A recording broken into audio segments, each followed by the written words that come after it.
बिस्मिल्लाहिर्रहमानिर्रहीम। अस्सलाम वालेकुम व्यूवर्स, मैं वेलकम करती हूँ आपका अपने यूट्यूब चैनल ड्रेसिंग मेनिया पर। अपनी पिछली वीडियो में मैंने आपसे जेंट्स स्टाइल में मर्दाना पट्टी बनाने का मेथड शेयर किया था। आज की वीडियो में हम कॉलर की स्टिचिंग करेंगे। यहाँ पे सबसे पहले जो हम लोगों ने ऊपर से पट्टी बढ़ी हुई छोड़ी है, इसको हल्का सा वी शेप में एक वाले हिस्से को कट करेंगे।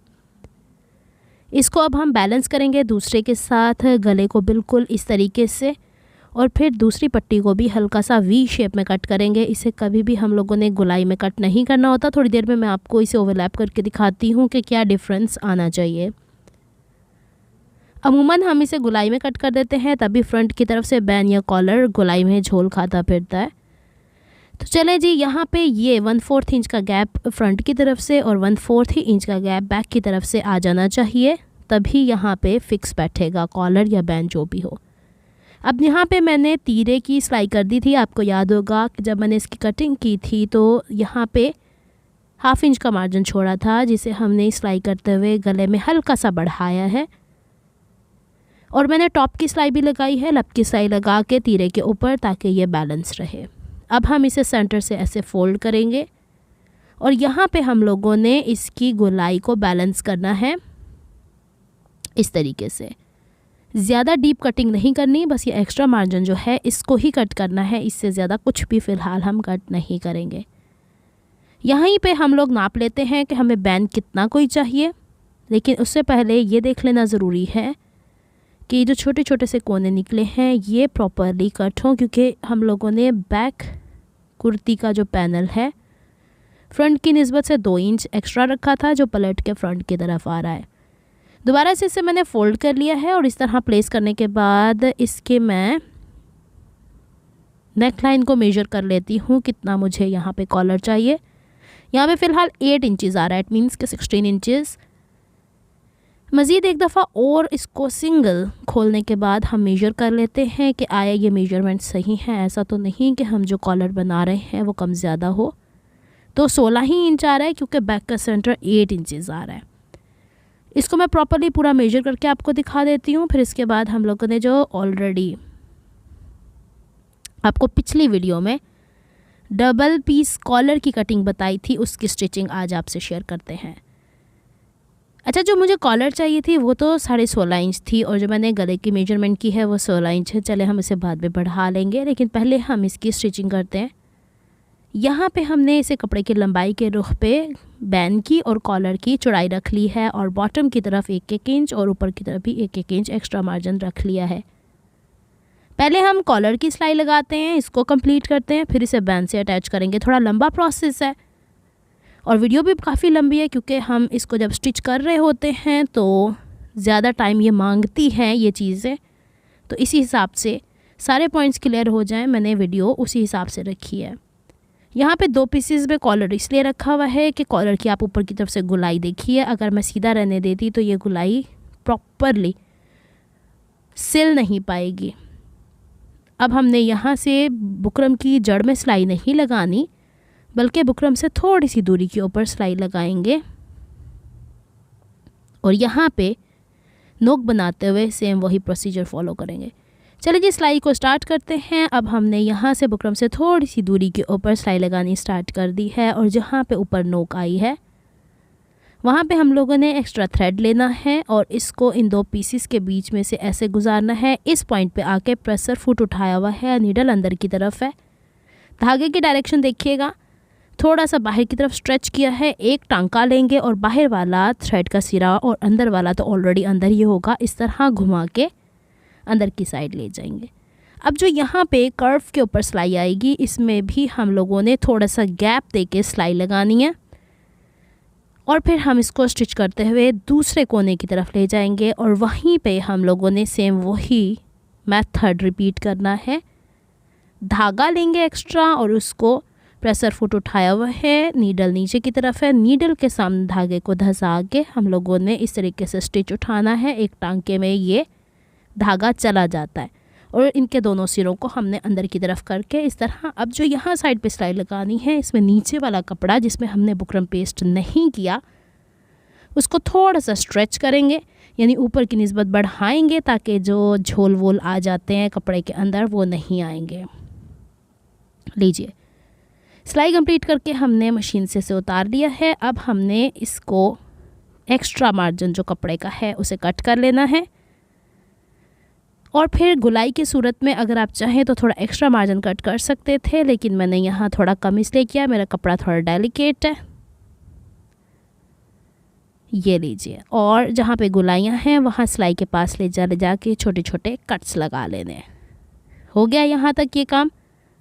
अब हम इसे फ्लिप करेंगे। फ्लिप करने के लिए ये साइड से तो मोड़ना मुश्किल है, तो हमने वही 2 सिरे धागे के पकड़ने हैं और नोक हल्की हल्की बाहर की तरफ खींचनी है। बहुत ज़्यादा प्रेशर नहीं देना, नहीं तो परेशानी हो जाएगी, यहीं से धागे खींच के बाहर आ जाएंगे।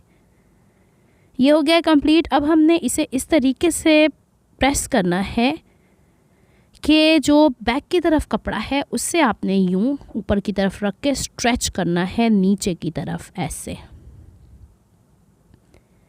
और ये वाली सिलाई सेंटर में आ जानी चाहिए। तभी मैंने कहा था बुकरम से थोड़ी सी, इतनी भी ज़्यादा दूरी पे नहीं करनी कि सिलाई पीछे की तरफ निकल जाए।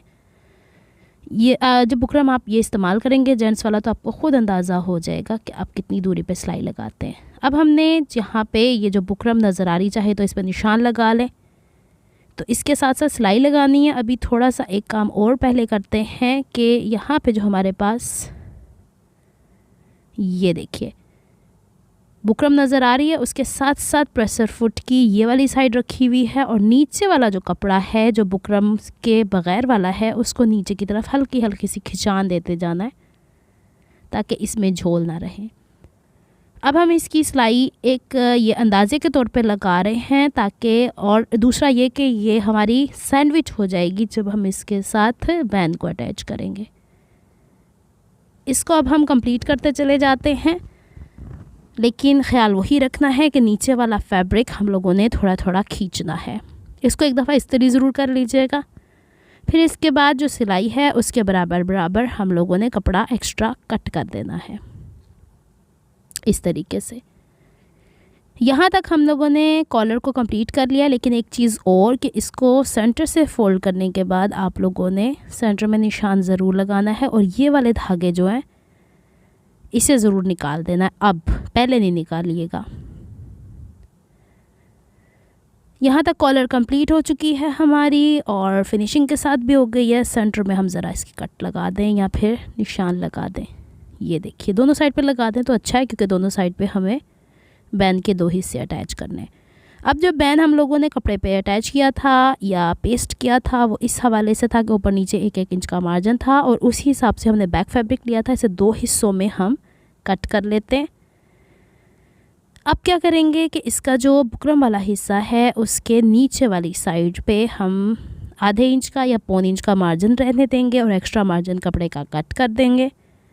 अब इस मार्जिन को बुकरम के ऊपर पलट के आयरन कर देंगे या फिर ग्लू कर देंगे। पहले मैंने आयरन किया था, फिर इसके बाद मैंने इसे ग्लू कर लिया था ताकि ये अपनी जगह पे फिक्स रहे। नहीं तो आप एक काम और कर सकते हैं, हाफ वुड के गैप की सिलाई इसके ऊपर भी लग सकती है अगर आप लगाना चाहें तो।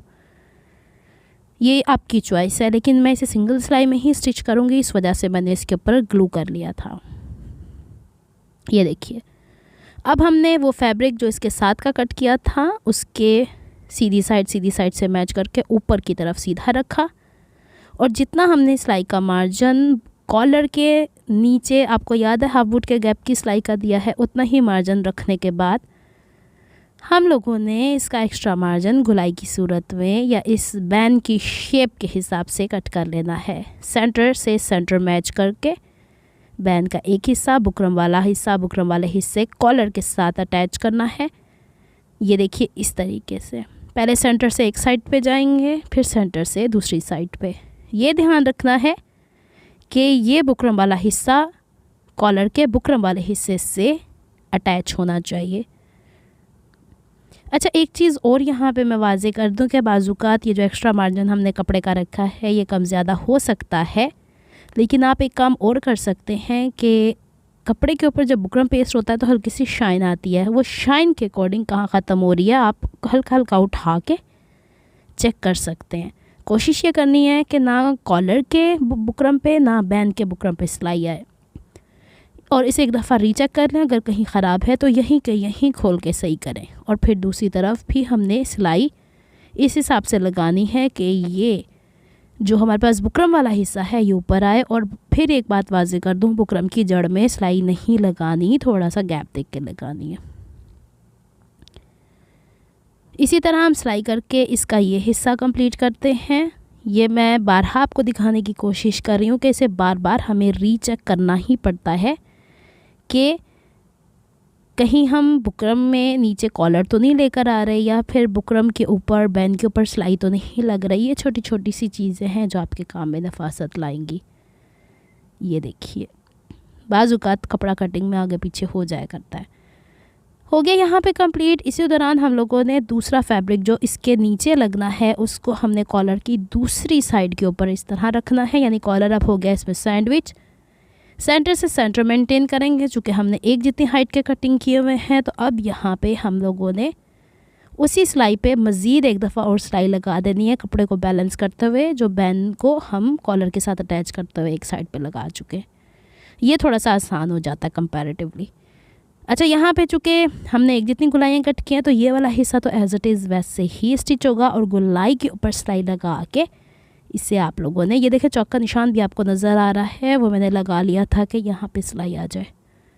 अब दूसरी साइड पे भी हम लोग सिलाई को कंप्लीट करते हैं, लेकिन जब हम गुलाई के हिस्से में जाएंगे तो उसमें भी कपड़े को थोड़ा सा स्ट्रेच करेंगे ताकि इसमें भी किसी किस्म का झोलना है। अच्छा, यहाँ पे अटैच करते हुए थोड़े अप्स एंड डाउन्स बुकरम के आएंगे ही आएंगे, इसमें कंफ्यूज होने की बात नहीं है। इसे जब हम पलटते हैं, फ्लिप करते हैं, तो ये अपनी जगह पकड़ लेते हैं। यहाँ जो नीचे वाला कपड़ा है बैन वाला, उसे हल्का सा यूँ खींच लीजिएगा 0.1 इंच के करीब, और फिर जनाब इसकी हम सिलाई गुलाई में कंप्लीट करते हैं। अच्छा, यहाँ पे चूँकि हल्की सी गुलाई, देखें थोड़ा सा बढ़ावा कपड़ा है ना, एक साइड से हल्की सी गुलाइयाँ हैं, मैं तो कट लगा रही हूँ इसके अंदर, और फिर हम इसे फ्लिप कर देंगे। ये देखिए, इस तरीके से हमारा तकरीबन कॉलर तैयार हो चुका है। और अब हम इसको प्रेस करते हैं। प्रेसिंग का फिर वही रहेगा कि जो आपकी कपड़े वाला हिस्सा है उसको थोड़ा सा नीचे की तरफ स्ट्रेच कीजिएगा, और अच्छी वाली हीट, अब ये भी नहीं कि बहुत ज़्यादा हीट, लेकिन अच्छी हीट वाली आयरन के साथ आपने इसे प्रेस करना है कि कपड़ा अपनी जगह पे बैठ जाए।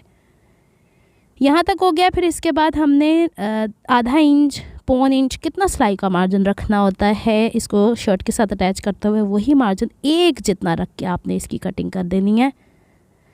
और यहाँ से ये वाला हिस्सा, और इसे आप लोगों ने सेंटर ज़रूर कर लेना है। सेंटर में भले आप कट लगाएं, भले आप लोग छोटा सा कोई भी निशान लगा लें। जहाँ तक हम लोगों ने कर लिया है काम कंप्लीट। अब हम जो गला हमारा हाला तैयार हुआ था उसके बराबर शर्ट की सीधी साइड पे बुकरम का ऊपर वाला हिस्सा रख के चेक करते हैं आया हमारा हाला, और ये बैलेंस है। नहीं होगा ऑब्वियसली, क्योंकि मैंने आपसे कहा था कि हाला 16 इंच का है और कॉलर मुझे 16.5 इंच की चाहिए। तो अब ये बड़ा हो गया, तो इसे कहाँ हम कंप्लीट करेंगे। दोबारा से शर्ट को फोल्ड करके ये जो फ्रंट की हल्की सी गुलाई होती है, बस ये हल्की सी कर्व को आप लोगों ने रीशेप कर देना है, बहुत ज़्यादा नहीं। अब देखें कि यहाँ पे मैंने जहाँ पे बैक की तरफ बुकरम पे कपड़ा फोल्ड किया था उसके बराबर बराबर रख के निशान लगा लिया। शर्ट का सीधा हिस्सा ऊपर है, सेंटर से सेंटर मेंटेन करना भले आप। अच्छा, उससे पहले ये दोनों चीज़ें एक साथ बराबर कर लीजिएगा। जो सिलाई के मार्जिन फ्रंट पट्टी की तरफ आनी, नहीं तो एक हिस्सा बड़ा एक छोटा होने का अंदेशा रहेगा क्योंकि हमने निशान लगाए। अच्छा, भले आप सेंटर से फ्रंट की तरफ जाके सिलाई लगाएं, या फिर आप इसे इस तरीके से लगाएं। अब लगाना कैसे है कि यहाँ से जब स्टार्ट करेंगे या जहाँ पे एंड करेंगे तो ये 1/4 इंच का गैप तिरछान में आना चाहिए जहाँ पे सिलाई स्टार्ट होती है, और फिर हम इसकी सिलाई स्टार्ट करते हैं। चलिए जल्दी से इसे वाइंड अप करते हैं। अब हम लोगों ने इसे हल्का सा यूँ तिरछा रखा है, और सिलाई जब स्टार्ट की है तो पट्टी के कोने से 1/4 इंच का, सॉरी 1/4 इंच नहीं, 1 इंच का 1 पॉइंट गैप दिया। 1/4 इंच बहुत ज़्यादा हो जाता है। और फिर इसको बैलेंस करते हुए जाएंगे, और आराम से हमने चूँकि निशान लगाए हुए तो निशान के ऊपर साइडों से मैच करते जाएंगे तो कोई दिक्कत नहीं होगी। इस मेजरमेंट से, जिस मेजरमेंट के अकॉर्डिंग मैंने आपको सारा कुछ सिखा दिया, आप करेंगे तो बहुत ही आराम सुकून के साथ आप इसको कंप्लीट कर सकते हैं। जब आप बैक की तरफ जाएंगे तो आपका सेंटर, शर्ट का सेंटर और कॉलर का सेंटर मैच कर गया। इट मीन्स के आप लोगों की मेहनत कामयाबी की तरफ चली गई। इसको अब हम दूसरे शोल्डर की तरफ लेके जाते हैं। इसमें ना तो स्ट्रेच आपने कॉलर को देना है, ना ही स्ट्रेच आपने हाले को देना है। यहाँ पे बैक का पल्ला फ्रंट की निस्बत लंबा है, गोलाई आराम से इसके ऊपर कवर हो जाएगी। सिलाइयाँ यहाँ पे करते हुए फ्रंट की तरफ लाके जहाँ पे वाइंड अप करना है वहाँ पे भी वैसे ही 1 इंच का एक पॉइंट थोड़ा सा दूर होना चाहिए, ताकि जब हम इसे पलटें तो ये आराम से पलटा जा सके। यहाँ पे धागा थोड़ा बड़ा करके कट कीजिएगा, इसकी धागे की टेल रहने दें। ये देखिए अभी मैंने दूसरी सिलाई नहीं लगाई, अभी सही कॉलर अपनी जगह पे फिक्स है। अब हम इसके ऊपर वाले हिस्से से सिलाई लगानी शुरू करेंगे। बैन के ऊपर लब की सिलाई लगाएंगे। ये वाली टेल मैंने इसलिए शुरू में भी रहने दी थी कि ये धागे जब हम काट देते हैं तो बाहर दिखते हुए बदनुमा लगते हैं। इसे अंदर की तरफ हम छुपा देंगे और यहाँ से हल्की हल्के कर्व में देते हुए कॉर्नर की सिलाई लगाते चले आएंगे। और सारे धागे, सारे एक्स्ट्रा मार्जिन हम लोगों ने अंदर की तरफ देने हैं और यूँ हम अब जो ऑलरेडी सिलाई लगी हुई है उसको दबाते हुए आएंगे और उसके ऊपर सिलाई लगाते जाएंगे। अगर आपको मेरी एफर्ट्स पसंद आती हैं तो please like my videos, subscribe to my channel, hit on the notification bell for more updates. यहाँ पे आपने एक और चीज़ नोटिस किया है कि कहीं पे कोई झोल नहीं है, कहीं पे कोई चुन्नट नहीं आई है, कहीं पे कॉलर को खींच के नहीं लगाया गया है। तो इसका मतलब है कि कॉलर प्रॉपरली फिक्स बैठा है, अपनी शेप खुद ब खुद ये पकड़ता चला जाएगा। अब हम दूसरी तरफ जाएंगे। वहाँ की भी जो टेल थी धागे की थोड़ी छोटी कर ली है मैंने, लेकिन अंदर की तरफ धंसाएंगे। एक्स्ट्रा कपड़े का मार्जिन अंदर की तरफ लेके जाएंगे और जो 1 इंच का एक पॉइंट हम लोगों ने तिरछान में पट्टी से दूर स्टिच किया था उसने से पलटने पे इस तरह सिलाइयाँ गुम करने में आसानी दे दी, क्योंकि ये हल्की सी तिरछान ही होती है। अब हमें इसकी लब की सिलाई लगाते हुए बाकी अंदर की तरफ सिलाई भी ले जाएंगे और जहाँ से हमने स्टार्ट की थी ये बैन के ऊपर सिलाई आ रही है, वहाँ पे ले जाके हमने इससे पक्का कर लेना है। और फिर कॉलर के ऊपर भी लब की सिलाई लगा लेते हैं जल्दी से। और फिर मैं इसे आपको वेयर करके भी दिखाती हूँ, नेक लाइन इसकी कैसी लगी है और बाकी डिटेल लुक भी दिखा दूँगी। उम्मीद करती हूँ आपको ये समझ में आया होगा। इस कुर्ती का सबसे टफ़ पार्ट यही था। चलें जी, यहाँ पे मैं ट्राई करने की कोशिश कर रही थी। इसका एक बटन हमेशा ऊपर से खुला रहता है और ये है इसका कंप्लीट लुक। मिलती हूँ नेक्स्ट वीडियो में किसी नए प्रोजेक्ट या आइडिया को लेके। तब तक के लिए दुआ में याद रखिएगा, अपना बहुत सारा ख्याल रखिएगा। अल्लाह हाफिज़।